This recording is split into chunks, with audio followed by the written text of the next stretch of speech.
Vardı bu çağrı yayınlanacak ama sesi duyunca yani bir farklı duygudur. Ta mahkeme sürecinden bu yana 99 en son mahkeme sürecinde ses duyulmuştu. O tarihten bu yana sesi dışarıya çıkmamıştı. O tarihten bu yana böyle görüntülü yani fotoğraf dışında bir görüntüsü dışarı çıkmamıştı. O da çok az. Yani bir fotoğraf işte ahime yani o yani masada çekilmiş fotoğraf, bir de havalandırmada o işte Spiti'ye gelmişti. Oradan ahim aracılığıyla dağıldı. Bir fotoğrafta, bazı fotoğraflarda geçen çözüm sürecinde, İmralı çözüm sürecinde, bir de son 27 Şubat'taki o çağrıda, o da videoydu ama tek başına fotoğraf verildi. Şimdi böyle bir kendi sesinden bu önemli çağrının yayınlanması önemli bir aşamadır. Sizin de dediğiniz gibi yani mesele şekil itibariyle bakarsan tam mahkemeden bu yana 26 küsür yıldır, yani 26 küsür yıldır bir ses duyulmamış. Hatta 27 yıldır direkt yani komplodan bu yana ilk defa hitap ediyor bu şekliyle. Bu son derece önemli. Şimdi PKK kuruluşundan bu yana ki bu son isyan çok Kürdistan'da ilkler yaşanıyor. Çok ilkler yaşanıyor. Yani bir sürü ilk yaşanıyor. Mesela bu son dönemdeki ilkler arasında yani ilkler arasında şu anda 200 yıldır Kürtler isyan halinde. İlk isyan halinde. İlk defa bir isyan önderi cezaevinde müzakere yürütebiliyor. Hitap edebiliyor. Yani bu kadar yaşayabiliyor. Diğer isyan önderleri çok kısa sürede. İşte şu anda 1925 Serhildanı'nın 100. yılıdır. Şeyh Said ve arkadaşları yani 2 ay içinde idame götürüldü. Seyyid Rıza hakeza, diğerleri yani bu şekliyle ve bu hareketin kazanımıdır. Bu hareketin gücüdür. Ve ilk defa bir Kürt isyanı şu anda masada sonuçlanabilir. Yani müzakere masasındadır. Barışla sonuçlanabilir. Tabii. Yani barışla bu işi böyle bir buna adaydır. Henüz tabii biz diyemeyiz yani ama müzakere masasındadır. Bu ilk defa da değil. Yani çok süredir böyle bir şey. Yani işte bugün yaşanan görüntü de bir ilktir. Evet. Yani isyan tarihimizde, özgürlük mücadelesi tarihinde bir ilktir. Bunu teslim etmek lazım. Bunu görmek lazım. Yani birçok şeyden ayrı yani bunu düşünerek yapmak lazım. Ama bu Kürdistan Özgürlük Hareketi'nin gücünü gösteriyor. Bu Başkan Apo'nun yaratmış olduğu örgütlemenin gücünü gösteriyor. Ve konuşurken de son derece kendisine güvenerek çok net ve sorumluluk alarak konuşuyor. Yani ve o anlamda hem net hem sorumluluk alarak çok rahat bir hitapta bulunabiliyor. Ve zaten bu mesela burada diyor ki Demokratik Toplum Manifestosu'ndan ben gönderdim diyor. O politik rapordur. Yani birçok insan bana sordu bugün, diyor ki biz bunu nereden bulabiliriz? O çok yakında kitap olarak çıkacak. Evet. Yani çok yakında kitap olarak yani redakte edildi. Çok yakında kitap olarak çıkacak piyasaya ve yani gerçekten dönemin manifestosudur. Şimdi oraya geleceğiz. Bu Kürdistan devriminin yolu yeni paradigmalar hayat bulacak, nasıl bulacak? Ama ondan önce birkaç sorun var. Tabii 15 Şubat çok ağır bir komploydu. Çok ağır bir kırılmaya ulaştı. Yani tabii bunu rövanş anlamında, Kürtler rövanş anlamında söylemiyor. Böyle bir şey sormak isterim. Bugünkü konuştuğumuz sürecin ruhuna da çok uygun olmaz bile bir kelime. Ama bugünkü ortaya çıkan bu görüntü, bu tablo, bu video, ses, görüntü, işte içerik hepsi bir toplamda 15 Şubat'ın artık geri dönülmez şekilde gömüldüğünü söyleyebilir miyiz? Yani Kürtler açısından o kırılma yerini daha yeni bir sürece, psikolojik yeni bir sürece bırakır diyebilir miyiz? Evet, 15 Şubat bizim açımızdan bir büyük travmaydı.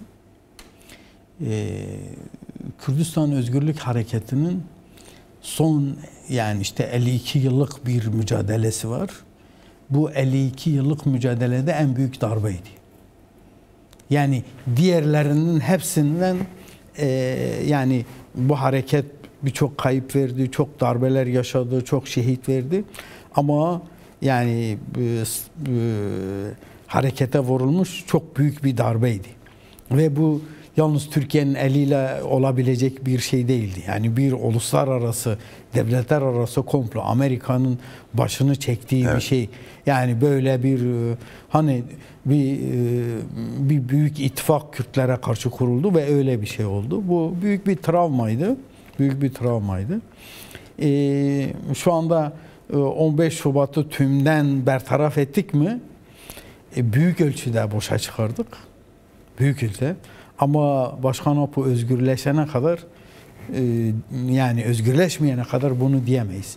O açıdan o görev, o özgürlük görevi devam ediyor. Evet. Şimdi her şey tabii sorunun çözümüyle.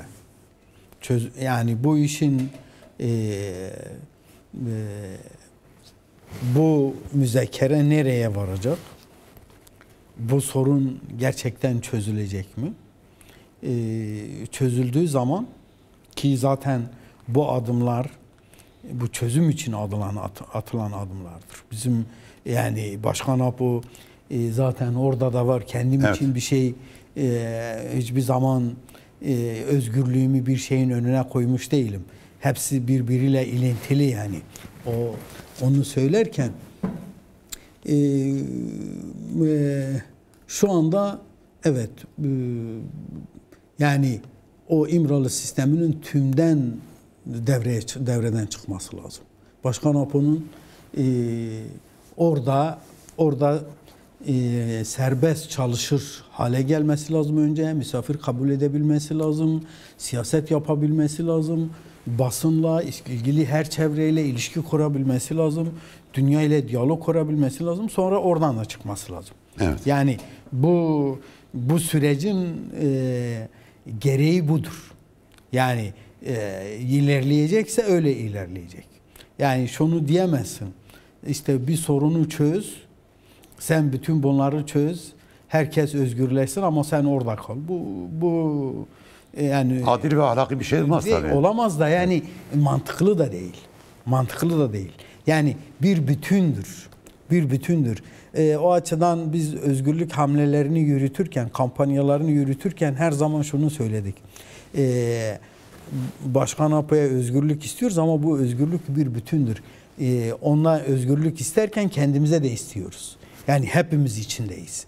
O özgürleştikçe toplum da özgürleşir veya toplum özgürleştikçe o da özgürleşir. O bugünkü işte çağrısının içinde yer alan bir durum. Yani bu her zaman böyle ele alındı. Geçmiş dönemlerde de görüşmelerde var.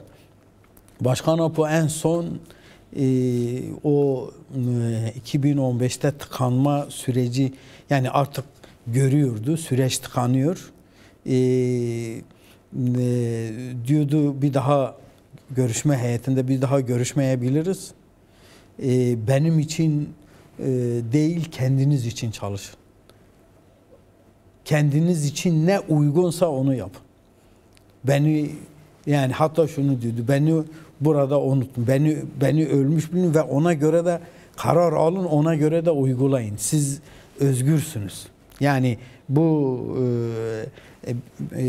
karar alırken kendiniz için alın, halkınız için alın. Bu yani o da tabii işin içinde şeyde hiçbir zaman kendisini bu şeyin içinde koymadı. Yani bazı kesimler çok haksızca belirlemeler yaptılar çok eskiden de.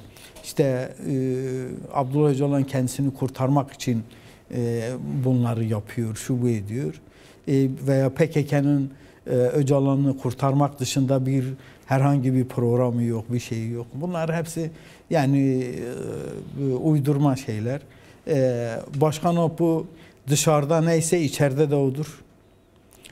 Dışarıda ne yaptıysa içeride de onu yapıyor. Dışarıdaki iddiası neyse, heyecanı neyse aynıdır. İçeride de aynıdır. Bu hareket de baştan neyse aynı amaçlarla devam ediyor. Araçlar değişebilir. Evet. Yani amaç özgürlüktür, amaç kurtuluştur, amaç bu halkı kendi ülkesinde özgürce yaşatmaktır. Yani bu başlarken böyleydi, şimdi de öyledir. Evet. Şimdi tabii açıklama yani kayıt 19 Haziran 2025'te yapılmış. Bu gecikmeyi neye bağlıyorsunuz siz? Nasıl yorumluyorsunuz? Neden bu gecikme yaşandı? Bazı güçler... Yani şöyle bir şey, yapılırken de yani açıklama belki birkaç gün önce de yapılmış olabilirdi ama baştan itibaren şu konuşuldu. İşte yarın değil öbür gün yapılacak tören öncesinde yayınlanması. Evet. Yayınlanması. Bu konuşulmuştu. Tabii 20 gün arada yani 20 gün git gel işte hazırlık, görüşmeler, şunlar bunlar falan şöyle yani bu yönüyle yani tabii ki karşı tarafla bazı müzakereler de oluyor. Açıklama üzerinde de müzakereler olmuştur. Yani şu anda her şey karşı tarafla bir şey var, bir diyalog var. Birçok şey ortaklaşa kararlaştırılarak yapılıyor. Muhtemelen birlikte gün de tespit edildi. Yani o öyle diyelim yani şey. Evet. Şimdi